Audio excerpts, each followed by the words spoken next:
Olá, toda vez que eu vou conversar sobre trânsito e, portanto, sobre relações humanas, na correria do dia a dia aqui na TV Câmara, eu repito que a grande maioria das pessoas segue sua vida normal, cumpre as leis, não enfrenta problemas com as questões de infrações no dia a dia e, claro, ocasionalmente, o que também é uma minoria, se envolve em acidentes, porque faz parte da vida urbana você ter esses incidentes nas ocorrências, até por causa do volume de trânsito e porque nós andamos cada vez com mais pressa.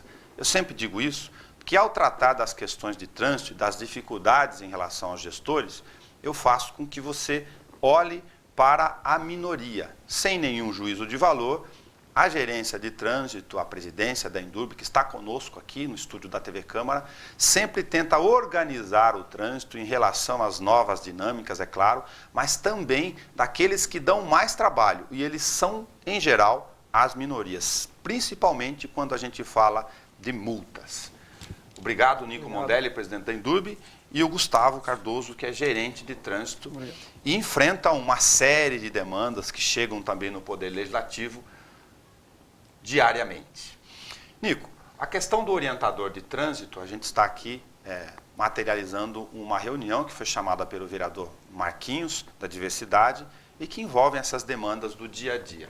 Bauru, como é sabido, tem um grande fluxo de pessoas, sobretudo no chamado quadrilátero central, onde está aqui o Poder Legislativo instalado, no centro, no coração da cidade. Tem o maior entroncamento de embarque e desembarque a céu aberto, né? Um dos maiores do interior aqui nas principais quadras, volume de gente, volume de carros, e ele vê uma preocupação em relação às pessoas que vêm de fora, uma preocupação com o comércio.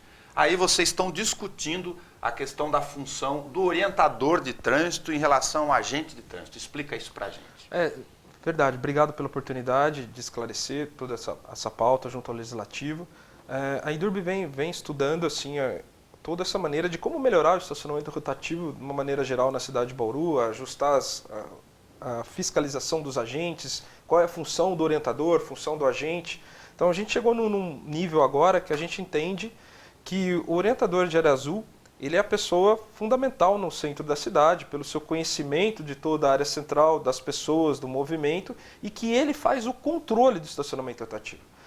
E o agente faz só a fiscalização de trânsito. Então a gente vai separar essas funções e mostrar a importância do orientador para a cidade, onde ele pode fazer todo o controle do rotativo da cidade, falando e passando as informações para o agente poder fazer a fiscalização. Essa integração entre os agentes parece uma coisa simples, mas a gente tem dificuldades assim, operacionais de como gestor acertar isso. São setores diferentes, ficam em locais diferentes.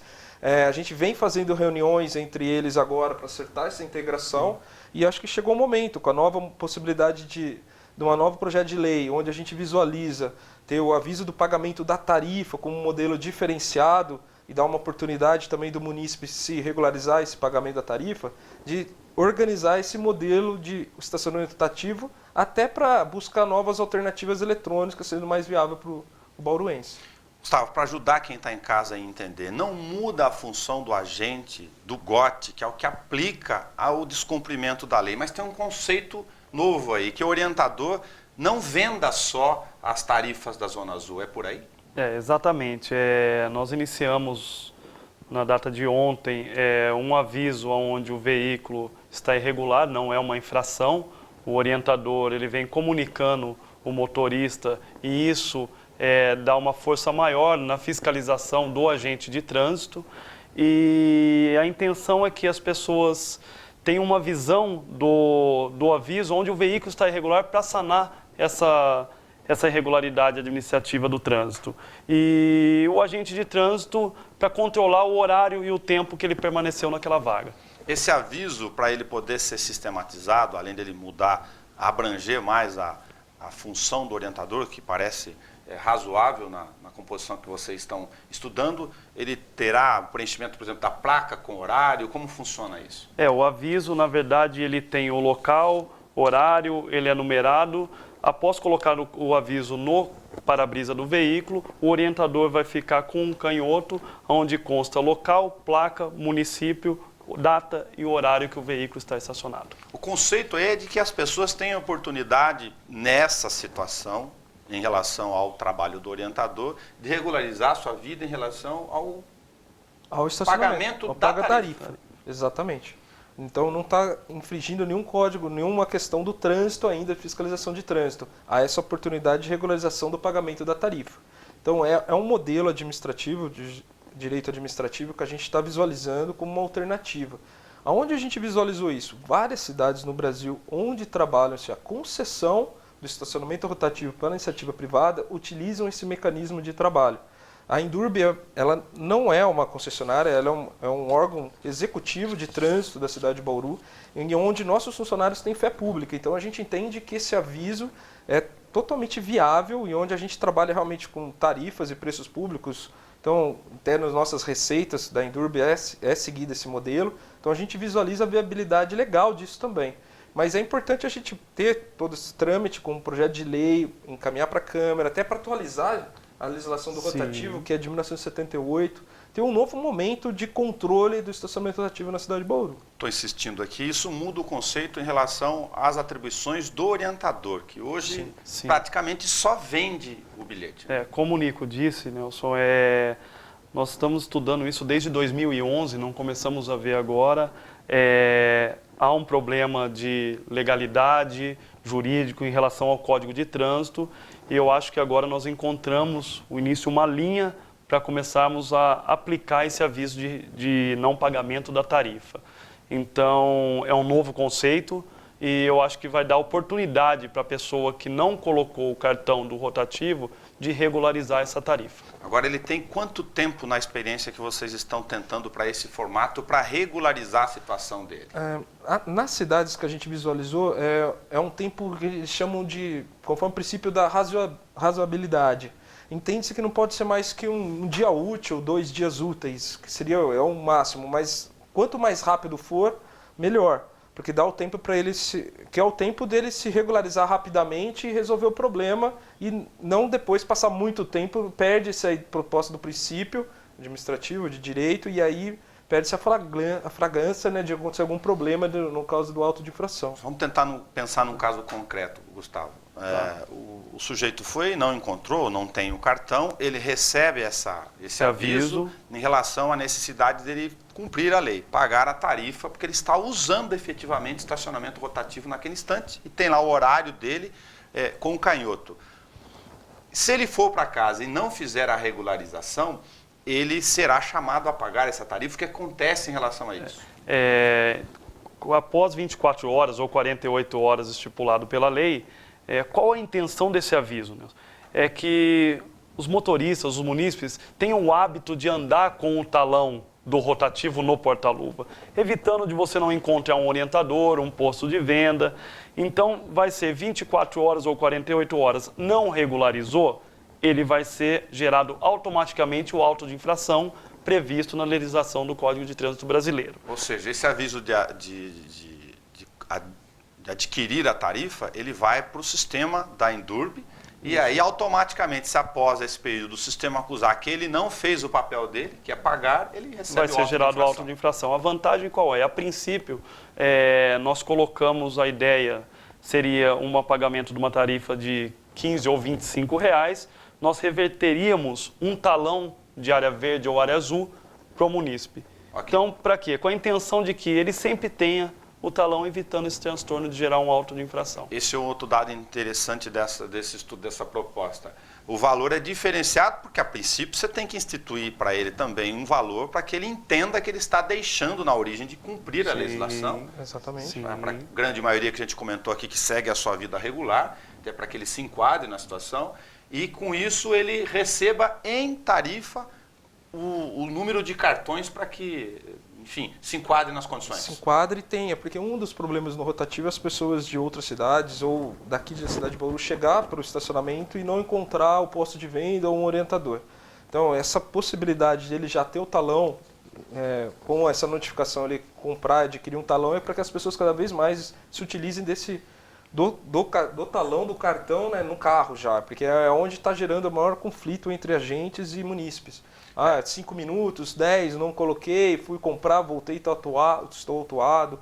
Então, esse é o problema que a gente está visualizando e uma alternativa para a população. Dizem que nas relações do dia a dia, se você tiver dificuldade de compreender, um bom exercício é se colocar no lugar do outro, mas é se colocar no lugar do outro mesmo, pensar a partir do outro e não de si próprio. Eu digo isso porque a gente frequenta outras cidades também, que obviamente não inventaram a roda, também tem regulamentações como a nossa. E eu vou citar um exemplo aqui que usa esse tipo de sistemática, São Bernardo do Campo.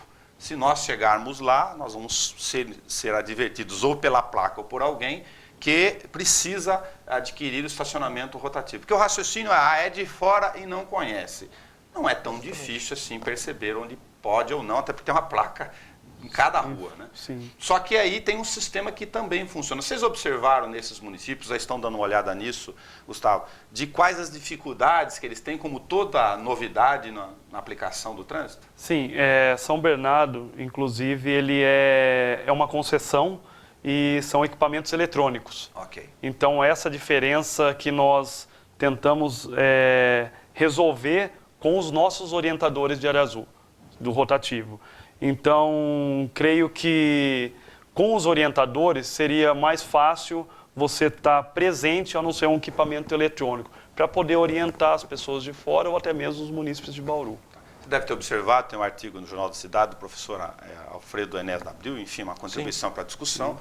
Obviamente, você discutindo com o setor jurídico, ele parte do princípio de que a legislação do trânsito é federal, que não pode ser alterado, nesse caso, do ponto de vista prático, com legislação municipal. Como é que vocês discutiram isso? Ele segue a linha que ele fala que é privativo do órgão federal. Há uma discussão que privativo e exclusivo. A gente tem que o privativo pode ser delegado, tanto é que os municípios agora, né, têm a delegação e execução do trânsito. Mas essas discussões que é interessante, a gente conhece o professor, tem um conhecimento de direito administrativo fantástico e a gente vai até consultar ele também para mostrar como que a gente vai encaixar essa legislação, como a gente vai atualizar essa legislação de rotativo na cidade de Bauru. Porque a gente quer sair para um outro nível, a gente precisa utilizar também de mecanismos eletrônicos, a gente tem o nosso talonário eletrônico já está elaborado pela Indurb, falta o credenciamento pelo órgão federal agora, a gente vai fazer agora.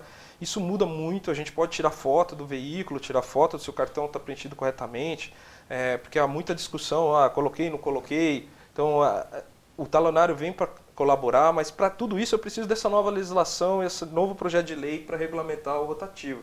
E atender a legislação, e fazer uma lei clara, transparente, que siga as regras aí do direito administrativo. A gente está tratando sobre essa questão do aviso, mas o estudo que vocês estão fazendo abrange, portanto, então, outras questões como o talonário eletrônico. Sim, já preparar o rotativo para novas fases aí de utilizar equipamentos eletrônicos de controle, softwares de gestão, e aí a gente tem até empresas que a gente já visitou ao longo desse ano, Sim. onde elas podem fazer um teste em determinadas quadras.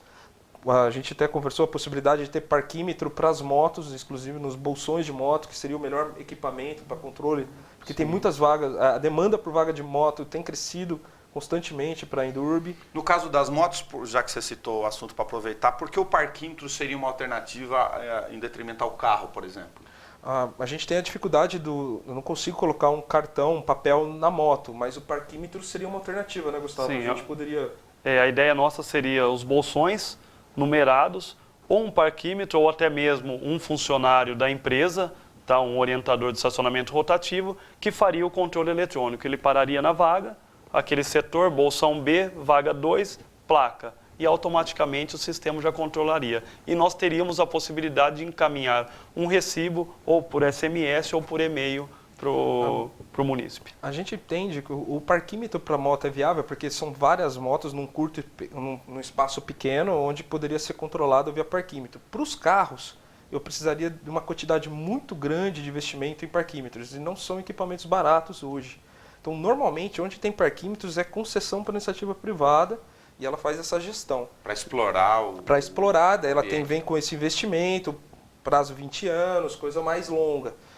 Não é o caso de Bauru. Nós temos nossos funcionários, servidores públicos, né? A gente tem empregados públicos da Indurb, então nós estamos buscando alternativas e métodos. Agora, sistema e gestão de controle eletrônico é possível. Quando a gente fala do cartão eletrônico, me vem uma outra memória aqui na cabeça de um trabalho que você sabe que a gente faz há um bom tempo, daqueles que insistem em usar a vaga como se fossem particulares. E entre os gestores de trânsito, aí tentando a dificuldade do exercício de se colocar no lugar do outro, vocês estão habituados a ouvir dos agentes de trânsito, olha, mas o cara coloca o cartão lá e a hora que a gente chega ele está com a mãozinha, até porque ele usa todo dia, ele aprende a sistemática do agente de trânsito e tenta driblar essa situação. O cartão eletrônico e a identificação, a gente já discutiu aqui a questão de uma maquininha digital fotográfica para registrar, enfim, ele amplia essa questão e dificulta para o infrator. Exatamente, e até para tirar só a fé pública do agente de trânsito. Então, nós iríamos registrar a irregularidade do veículo para poder ter um embasamento maior nas autuações e uma transparência melhor na elaboração dos autos. Tá. No caso da questão da orientação, eu colhi outras dúvidas aqui em função daquilo que já foi discutido depois da reunião.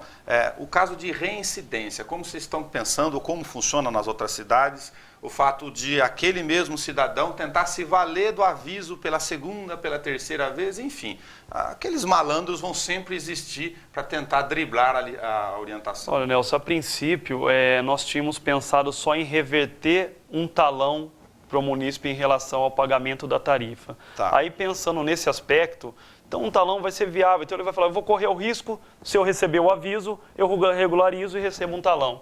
Então eu precisaria incluir alguma coisa a mais. Se ele já tiver no sistema de dobrar o número de talões. Sim, pode enfim. ser dobrar, ou até mesmo, em vez de R$15, que é o valor hoje de um talão de 1 hora, nós aplicaríamos o pagamento da tarifa de R$25. Entendi. Então, são R$15 que seria o valor do talão e mais R$10, tipo de uma penalização administrativa por reincidência. Tentar Isso, pensar numa progressão. Ainda. A gente vai discutir com a casa aqui também qual o melhor caminho. Tá. E uma outra situação específica, não sei se pensei direito aqui também, na prática é que o estacionamento rotativo, chamada Zona Azul, Zona Verde, ele tem na área de abrangência aqui no centro a questão da impossibilidade correta de não utilizar após a segunda hora. Porque após a segunda hora a ideia é que ele desocupe a vaga para outra pessoa, por isso que se chama rotativo. Como é que vocês pensaram de adequar isso nesse caso? A gente tem uma discussão jurídica também, o que é rotatividade numa vaga? É a quadra, é o quarteirão, é o retorno. O cidadão vai, faz a volta no quarteirão e volta. Outro hábito de alguns aqui. Isso, ou simplesmente Retorna. 2 quadras para frente, ou 2 vagas para frente. Então, há até uma discussão no projeto nesse ponto. O que é a rotatividade? É dar a volta realmente no quarteirão, ou sair daquela quadra e ir para um outro local. Então, ainda é um ponto ainda não definido. A gente está estudando que outras cidades estão elencando, mas é um ponto que a gente precisa esclarecer na Indurb. Porque já aconteceu de realmente, você precisa fazer a rotatividade. Ele desceu 2 quadras, daí a gente fez a mudança, desceu 2 vagas. Vagas, ele trocava entre eles o carro e fazia a rotatividade, teoricamente. Sim, sim. E algumas cidades não permitem a situação porque ela é uma exceção tão visível que ela visa furar a lei e não obedecer o princípio, né? Exatamente. Então a gente está estudando um melhor caminho que entenda o que é rotatividade no estacionamento rotativo. Entendi. Agora, após a segunda hora, teria um jeito vocês estão pensando no mecanismo de fazer com que ele libere o local para o uso de outra pessoa, ainda no princípio do aviso aqui? A gente está pensando sim, qual o caminho, ou se não, aí entrar para realmente tomar as medidas de código de trânsito, né, Gustavo? Sim. Aí não tem mais o que fazer. E naquela conversa que nós tivemos, no sentido do que, nesses casos, Nelson, trabalhar em conjunto com a atividade delegada e um poder do Estado também e sanar essa irregularidade, se for até o caso, a remoção do veículo da via. Tem uma outra questão que está embutida aqui nessa ampliação das atribuições do orientador, que me parece bastante tranquilos, e lembro, por ser repetitivo aqui na origem, a gente está falando, infelizmente, ou não, daqueles que dão mais trabalho e são minoria. né? Eu classifiquei, por exemplo, uma matéria de infratores contumazes, mas são os que mais dão dor de cabeça para vocês. Inclusive, em alguns casos, infelizmente, com abusos de violência, que devem ser fortemente combatidos em relação à proteção das pessoas e do trabalhador que está lá. Independentemente de qualquer crítica em relação à postura do agente de trânsito, tem que preservar a origem, que é a questão da cidadania, né, e dos bons costumes. Neste caso, há uma possibilidade de, se o supervisor fizer essas anotações, de gerar um banco de provas e de cadastro para vocês, para gerar a fé pública sem discussão e acionar a atividade delegada, por exemplo? Sim, nós tivemos uma matéria veiculada na mídia sobre até esses veículos que encontram-se na via sem fazer a rotatividade. Foi feito já uma relação de alguns veículos e esses veículos vão ser alvo, se for o caso, dessa situação da atividade delegada em conjunto com os agentes de trânsito. O que é importante, o orientador de Arazu agora, a proposta é que a gestão realmente do controle do estacionamento é desse setor na Indurb. E ele sim pode elaborar relato, fazer um relatório diário do que está ocorrendo na via, ou tipo, agora há um incremento muito, a gente está realmente com a isenção por 2 horas da vaga para idoso deficiente. Há um aumento, um pedido considerável de credenciais na Indurb sobre esse estacionamento. Então ele pode fazer uma pesquisa e ela, no meu setor eu percebi um incremento muito grande, muitos idosos querendo usar vaga. Sugiro o aumento de mais vagas nesse setor. Vai ajudar em gestão. Vai. E aí eu consigo ter dados. Gerar informação e dados. Há necessidade de mais vagas de motos nessa quadra. Há necessidade aqui, vaga, carga e descarga, um período tal está ocorrendo. Há irregularidades acontecendo aqui tal ponto. Pronto. Me fez um ato formal, onde agora eu tenho subsídio para tomar medidas rápidas e resolver os problemas. Sim. Então o orientador, a gente está visando como uma peça-chave na questão do estacionamento rotativo. São funcionários já que estão trabalhando na área central há muito tempo, né, Gustavo? Sim. Conhecem as pessoas, já sabem qual é o procedimento, então eles podem colaborar muito aí nesse novo trâmite, nesse novo modelo aí de estacionamento que a gente pretende. Me permita aqui um raciocínio que me veio à cabeça nessas relações do dia a dia, para não ficar só com o cara que está na rua, que fica em confronto com essas situações de irregularidades.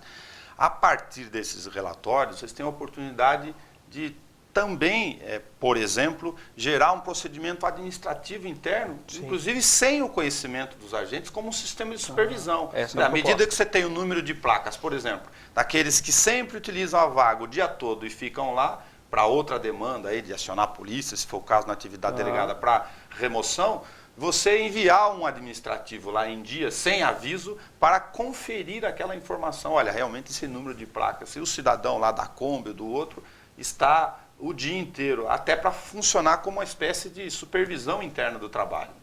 Essa é a proposta nossa que a gente visualiza com a equipe que está na via, principalmente dos orientadores de estacionamento rotativo, passar essas informações onde a gente possa atuar mais rapidamente. É como acontece no trânsito. Munícipes ou a equipe nossa visualiza alguma via que precisa de uma nova sinalização, a gente recebe pedido e a gente abre um processo e vamos averiguar e resolver o problema. O que vocês têm sentido, Gustavo, sobre a questão do bônus de 15 minutos? Eu sempre repito aqui o uso, porque eu, a época que foi colocado, achei bastante inteligente. Aquelas pessoas, existe uma grande demanda, mas saber se na prática vocês estão tendo a mesma impressão lá, que usam para entregar um documento, sacar um dinheiro rápido, enfim. Sim, a intenção nossa, primeiramente, desse bônus, foi quando o Legislativo quis criar uma tolerância de 15 minutos. Professor, nós falamos como que nós vamos, uma ferramenta para poder controlar esses 15 minutos. E pesquisando em alguns municípios, nós vimos esse bônus. Então, infelizmente, eu acho que tem muitos motoristas que não sabem da utilização ou como que se utiliza esse bônus. Então, não necessariamente você tem que utilizar junto com o cartão 1 hora mais 15 minutos. Você pode utilizar, como você falou, para uma ação rápida, vai no banco, sacar um dinheiro, pagar uma conta, você preenche só o bônus e pode reutilizar, na verdade, utilizar o cartão em outro local, em outro dia, em outro horário. Para quem está surpreso em casa, entra no site da Indurb, que tem essas informações lá. É um canhotinho que vem embaixo, destacável, e você usa a hora do estacionamento rotativo normal e usa só para aquela circunstância desse tempo. Exatamente. Então abriu possibilidade para duas possibilidades de estacionamento, né? Um de curto prazo, de 15 minutos, você pode usar e depois fala, vou ficar mais tempo. Você utiliza de 1 hora ou mais uma possibilidade de um cartão. Então as pessoas utilizam o mesmo cartão 2 vezes, dobram, colocam no carro, só 15 minutos, só 1 hora. Daí conseguiu aumentar essa possibilidade de utilização. E é bom aqui ressaltar, Nelson, que ele não pode utilizar 3 ou 4 bônus. Não é ficar tirando um monte de cartãozinho, é um único. É um bônus, só você pode ficar 2 horas na vaga, 1 mais 1 hora, na vaga de 1 hora área verde, e pode utilizar um bônus. Entendi. A gente está aqui no trânsito andando o dia inteiro, como eu disse, o próprio munícipe acaba funcionando como uma espécie de um agente natural das relações do dia a dia, ou escreve no jornal, ou manda um e-mail para a Indurb, procura vereador, tem algumas coisas que são saudáveis. Os controladores de semáforo da Rodrigues, eles têm apresentado problemas não só relacionados a picos de energia. Qual é a solução que vocês já encontraram, por exemplo, para a Duque de Caxias, que precisa para resolver aqui, Nico? A gente percebeu nessas últimas 2 semanas alguns problemas crônicos que foi difícil a gente localizar onde estava acontecendo o problema aqui, principalmente na Avenida Rodrigues Alves, uma das principais corredores de ônibus da cidade. A gente tinha adquirido um controlador novo para operar na Rodrigues, que gerencia os outros, e ele começou a dar defeito. A gente precisou trocar 2, 3 vezes esse equipamento, mexer em outros. Então a gente teve uma dificuldade na Rodrigues. Mas a Rodrigues é a última avenida grande, assim, esse trecho da avenida, que a gente precisa realmente fazer uma troca de equipamentos por novos. A gente, em abril e maio desse ano, a gente trocou toda a Avenida Duque de Caxias. Foram mais de 20 controladores, onde a gente consegue agora, evitou uma quebra em um controlador afetar 4 cruzamentos. É o que acontece hoje na Rodrigues. Então a gente está já no orçamento para começo do ano, já investir em novos equipamentos e sincronizar eles com o do calçadão também. Para as pessoas entenderem quanto custa cada equipamento Está desse? em torno hoje de 5 a 6 mil reais um controlador novo, e aí também sem cabo, né?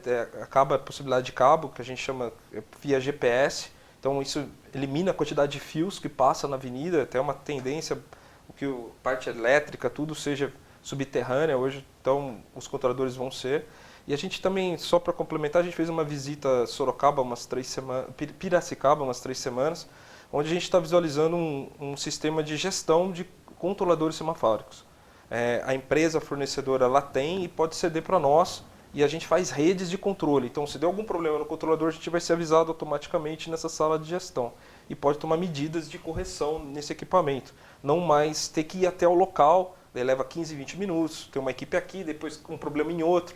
Bauru já tem mais de 150 cruzamentos semafóricos. Até a questão, complementando, que você está fazendo um estudo também sobre os no-breaks, né? Sobre queda de energia, né? Os que vêm com essas chuvas fortes aí, o Nico pode falar. Não tem como mais... A questão de queda de energia está se tornando comum pelos tipos de vendavais que a gente tem, chuvas fortes, então a gente vai partir para a aquisição de no-breaks para controladores semafóricos. É um equipamento novo, algumas cidades já começaram a implantar. Como os equipamentos de Bauru são LEDs, então o consumo de energia é muito baixo, a possibilidade do no-break segurar 3 a 4 horas um cruzamento sem energia é tranquilo. Então a gente vai investir também nos pontos principais da cidade, uns 10 a 15 no-breaks também. Uma questão legal que está embutida aqui, é razoável comentar, é que os equipamentos que estão na Rodrigues Alves eles não são ruins, não. Aliás, ao contrário, eles foram fabricados pela própria Indurb e estão lá há muito tempo. Que na verdade todos a gente vem trocando ao longo do tempo para esse modelo mais sofisticado, que começou a partir de 2010, mas até então eram todos fabricados pela Indurb, pela equipe da Indurb Semafórica. Tá. Demanda de questão de rotatividade. Tem 2 situações muito específicas aqui, especiais, que vocês acompanham. A questão da região do poupa-tempo, para quem vai lá, até porque os serviços são rápidos mesmo. Este é o formato do poupa-tempo, felizmente. E na região da Beneficência Portuguesa, por causa de ter atendimento de clínicas, hospitais ali. Nesse caso, vocês ainda têm...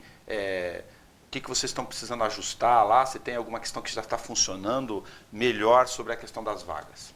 Nós iniciamos como até modelo esse aviso nesses locais onde tem uma rotatividade muito grande e um fluxo de pessoas. Vocês estão aproveitando esses locais para fazer os avisos que a gente está comentando? Exatamente. De uma forma educativa nesse primeiro momento. Ok. E surtiu até pareceu uma surpresa para a gente, onde nós achamos ontem que ia ser vários avisos colocados nos carros.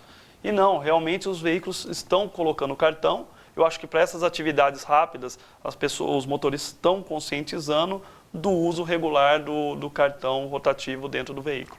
Entendi. Vou aproveitar a citação do último dado de multas, Nico, porque às vezes você fica isoladamente com o número e perde a oportunidade de discutir especificamente o dado. Segundo a matéria dos dados oficiais, o volume de auto de infrações aplicados pelo GOT, mas também pela Polícia Militar, atingiu um volume que seria 45% maior em relação ao mesmo período do ano anterior. O que tem de especial nesses dados aqui para vocês? Tem de especial, a gente vem incrementando em conjunto com a polícia e com o órgão que a gente criou em conjunto, o GARAT, pontos de fiscalização específicos na cidade de Bauru, onde tem estatísticas de acidentes altos. A polícia vem acompanhando esses pontos de fiscalização. O radar estático é cedido à polícia para ela também utilizar nos pontos que ela visualiza maior acidentes. E também a gente vem trabalhando agora também com equipamento com OCR com a polícia, onde está tendo muitas fiscalizações de licenciamento, se o veículo está ou não licenciado. Então, nesse ano de 2015, aumentou-se muito essas operações feitas com a polícia, talvez algumas em conjunto com a Endurbe, principalmente a fiscalização de moto, e houve um reflexo considerável nos autos de infração. A polícia tem atuado muito na operação do trânsito, isso tem colaborado bastante com a queda dos acidentes, principalmente os fatais na cidade de Bauru, e isso deu um aumento considerável. Os agentes também estão fazendo a sua parte como atuação, mas a polícia tem desenvolvido no ano de 2015 um trabalho fundamental na fiscalização, e com isso tem apresenta esse número alto de fiscalizações. Mas a gente também entende que o aumento de veículos em Bauru vem crescendo constantemente, então vai ser normal aumentar o número de infrações de trânsito ao longo dos anos. Até complementando a informação do Nico do OCR, eu acho que é uma estatística interessante, Nelson.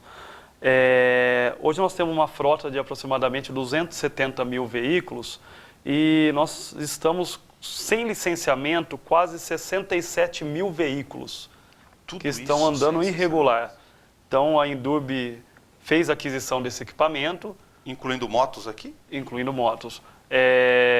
E fez a concessão para a Polícia Militar tentar amenizar e facilitar uma ferramenta de trabalho, em vez de ele abordar aleatoriamente aquele veículo, será que ele está ou não está licenciado, o equipamento já detecta e já informa no notebook do policial na viatura. Quer dizer, na própria operação já detecta aquele que está sem licenciamento, então já encosta. Exatamente. E entre outras situações de veículo com queixa de roubo, de furto ou suspeito, que ele também pode incluir no equipamento que será abordado. Essas são operações necessárias, que sejam constantes em relação à questão da legalização das ruas, e tem uma outra atitude embutida nisso, que é de preservar aqueles que infelizmente caem para a onda do crime.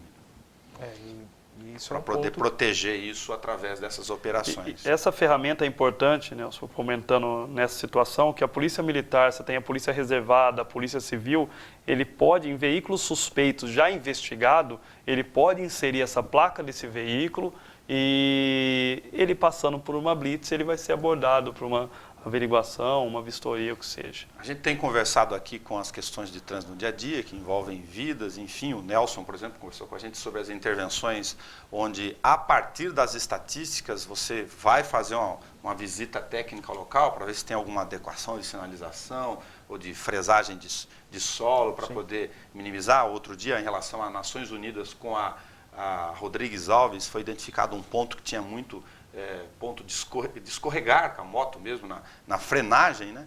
A fresagem é uma técnica de raspar o asfalto para poder resolver isso, para as pessoas não se confundirem. Eu estou fazendo essa observação para falar de mudanças possíveis ali na região das Nações Unidas com a Nuno de Assis, que para quem visualiza na cabeça tem conversão de todas as formas de todos os lados. Ali hoje é o ponto de maior acidente na cidade de Bauru, Avenida Nações Unidas com a Nuno. No momento estamos com uma interdição grande devido às obras dos interceptores, então uma das faixas está interditada, mas a gente está visualizando ter um melhor fluxo ali naquela via, e para isso talvez a gente vai diminuir algumas conversões à esquerda, entrada de ônibus, a gente vai mudar ali o modelo dela para que seja mais via rápida e com menos tempo semafórico. Então é uma ação, acabando o trabalho da empresa que está fazendo os interceptores ali, a gente vai mexer naquele cruzamento, fazer uma melhoria de trânsito para ter mais fluidez. Tá, para as pessoas que não dominam questões específicas no dia a dia, mas se perguntar, quem vai em direção ao Meridota, Santa Luzia, Gasparini, por exemplo, e usa um trajeto maior da Nuno de Assis, vai ver, a gente já discutiu isso com a área de trânsito, o engenheiro Aníbal, tem velocidades diferentes. Tem alguns trechos, por exemplo, no viaduto, sobre o viaduto, que é de jurisdição de concessão. Sim. Não é da Endurbe, mas há espaço para poder discutir com a concessionária uma unificação de velocidade? Sim. Na verdade, tem que fazer um termo, tipo a concessão da Via Rondon, ali naquele trecho. Como é um órgão do Estado, concessionário, eu tenho que verificar alguns pontos, tipo, para continuar uma ciclofaixa ali, se eu for fazer, qual o melhor local e aonde vai fazer. Ponto de ônibus, normalmente eles não aceitam parada de ônibus na concessionária, mas tudo é acordado entre o município e o Estado, dependendo, porque tem vias que não tem alternativa, então tem que ser sentado e acordado através de um controle, de uma legislação entre os dois. É possível, como há também do município com a questão do órgão federal numa travessia de uma ferrovia, fazer uma nova travessia sobre uma linha férrea. Então, são pontos que têm que ser acordados. É rápido? Não, não é. Envolve vários órgãos. Fazer uma nova abertura de uma linha férrea, por exemplo. Eu dou exemplo, Gustavo Maciel, eu quero fazer aquela abertura ali onde é a feira, sair na parte já ali no CIPS, quase sair na Nuno de Assis. Seria possível, uma nova via, uma nova abertura de acesso na cidade de Bauru. Mas tem todo um trâmite burocrático por defesa, de procedimento, mas é possível. Isso é possível entre os órgãos. Gustavo, quero agradecer você ter vindo aqui, gostar do tempo de vocês, a gente vive trazendo vocês para atualizar essas questões do dia a dia e para discutir, ao final, aqui numa função pública, que a gente também faz com a outra missão, de levar as sugestões, as discussões, sim, daquilo que não está funcionando, mas para melhorar a vida daquele que está do outro lado. Eu que agradeço o convite e estamos à disposição para qualquer dúvida, esclarecimento aí de qualquer munícipe ou pessoas. Nico, presidente, obrigado. E só para lembrar uma última questão que foi me trazido por um munícipe, que estava vindo para cá, perguntar como é que estão, atualizar com você o calendário das questões do aterro, que preocupa, enfim, a cidade, né, como também a gestão municipal, para que a gente não fique sem depósito de lixos, principalmente da coleta domiciliar. A gente iniciou a operação nos 4.000 metros, que estava na primeira etapa do programa, elaborado pela Secretaria do Meio Ambiente. Já iniciou faz 2, 3 semanas a operação nele, conforme todas as exigências da CETESB. A gente ampliou a área de também construir uma nova lagoa de chorume para ter o reservatório adequado à capacidade da Endurbe. E agora a gente vai entrar numa outra fase. Tem um novo projeto para ser encaminhado para a CETESB de 50.000 metros. A SEMA está na fase final de elaboração, acho que até fim do ano entrega. Nós estamos trabalhando também já uma possibilidade de processamento de resíduos ou de triagem e reciclagem nesse primeiro momento, numa área do aterro para 150 toneladas. É um projeto novo, a gente já está trabalhando nele para começar a processar resíduos e não aterrar tudo que chega para o aterro sanitário de Bauru. Com um trabalho com uma campanha seletiva maior e também essa separação de resíduos. Muito obrigado. Hoje nós conversamos basicamente sobre trânsito, as questões que modificam todo dia a rotina de você que está em casa e a regulamentação e a necessidade da gente ter como cidadão o parâmetro referencial na cabeça, que a lei vale para todos, todos temos que cumprir a legislação para que a vida urbana, que é pública e não é particular, não é privada, individual de cada um, sirva, portanto, à coletividade. Até o nosso próximo encontro.